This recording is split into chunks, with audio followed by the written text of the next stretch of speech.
জগন্নাথ দেবের মা হতে চেয়ে শেষমেশ মাসি হতে হয় দেবী গুন্ডিচাকে।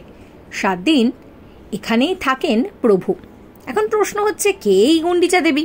আজকের এই ভিডিওতে দেবী গুন্ডিচা কে, তার আসল পরিচয় কি, সেই সব নিয়েই আপনাদের বলবো। তাই ভিডিও পুরোটা দেখবেন। ভিডিও ভালো লাগলে লাইক শেয়ার সাবস্ক্রাইব করতে ভুলবেন না। আর সঙ্গে কমেন্ট সেকশন খোলা আছে, টুক করে গিয়ে কমেন্ট করে দেবেন। রথযাত্রায় জগন্নাথ দেব তার ভাই বলরাম ও বোন সুভদ্রাকে নিয়ে পাড়ি দেন মাসির বাড়ির উদ্দেশ্যে। সেখানে 7 দিন থাকার পর আবার ফিরে আসেন নিজ ধামে।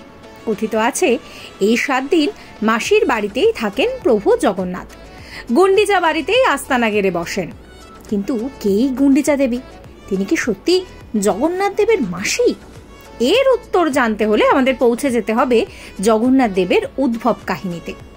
সমুদ্র থেকে দারু বৃক্ষ উদ্ধারের পর অনেক বাধা পেরিয়ে শুরু হয় মূর্তি নির্মাণের কাজ। কিন্তু এখানেই প্রথম সমস্যা, কারণ পাওয়াই যাচ্ছিল না কোনো শিল্পী। বহু পরে একজন শিল্পী নিজে এসেই দায়িত্ব নেন মূর্তি গড়ার। কিন্তু তার শর্ত ছিল, মূর্তি গড়ার সময় প্রধান দ্বার মন্দিরের বন্ধ থাকবে।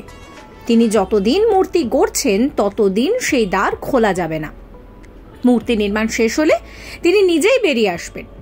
তার আগে কেউ দরজা খুললে মূর্তি গড়ার কাজ কিন্তু ওখানেই থেমে যাবে। এই প্রস্তাবে ওড়িশার রাজা ইন্দ্রদুম্ন রাজি হন। ফলে শুরু হয় মূর্তি তৈরির কাজ। রাজার শর্ত মেনে নিলেও ইন্দ্রদুম্নের স্ত্রী গুন্ডিচা কিছুতেই স্বস্তি পাচ্ছিলেন না। বেশ কিছুদিন যাওয়ার পর তিনি মন্দিরের কাছে গিয়ে বোঝার চেষ্টা করেন যে ভিতরে আদৌ মূর্তি তৈরি হচ্ছে নাকি হচ্ছে না। অবশেষে কয়েক মাস পেরিয়ে যেতে তিনি রাজাকে অনুরোধ করেন যে এবার অন্তত মন্দিরের দরজাটা খোলা হোক। এতদিন ধরে কি মূর্তি নির্মাণ হচ্ছে।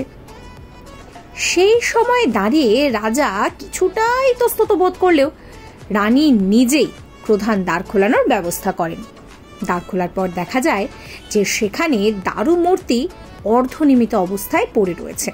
হাত দুটো তখনও গড়া হয়নি। এই দেখে গুন্ডিচা দেবী কান্নায় ভেঙে পড়েন। সেখানেই উপস্থিত হন নারদ। তিনি বলেন, তো এই সবকিছুই প্রভুর লীলা। প্রভু এটাই চেয়েছিলেন। তখন গুন্ডিচা ইচ্ছা প্রকাশ করেন যে প্রভু যেন তার সন্তান হিসেবে একবার জন্ম নেন এবং তার ঘরে এসে থাকেন। জগন্নাথ দেব গুন্ডিচার সেই প্রার্থনা রাখেন। তিনি গুন্ডিচার গর্ভে জন্ম না নিলেও প্রতি বছর মাতৃপ্রতিম মাসির বাড়ি 7 দিনের জন্য ভ্রমণ করতে যান। সেখানে অবস্থান করেন। মনে করা হয় গুন্ডিচা বাড়িতে এই কারণেই প্রতি বছর জগন্নাথ দেব নিয়ম করে ভাই বোনেদেরকে নিয়ে আসেন 7 দিন থাকার জন্য। কেমন লাগলো এই ভিডিও? অবশ্যই কমেন্ট করে জানাবেন। কমেন্ট সেকশন খোলা রয়েছে আপনাদের জন্য। আর এইরকম সমস্ত গল্প জানার জন্য অবশ্যই আমার চ্যানেলটির সঙ্গে থাকবেন। Follow for more.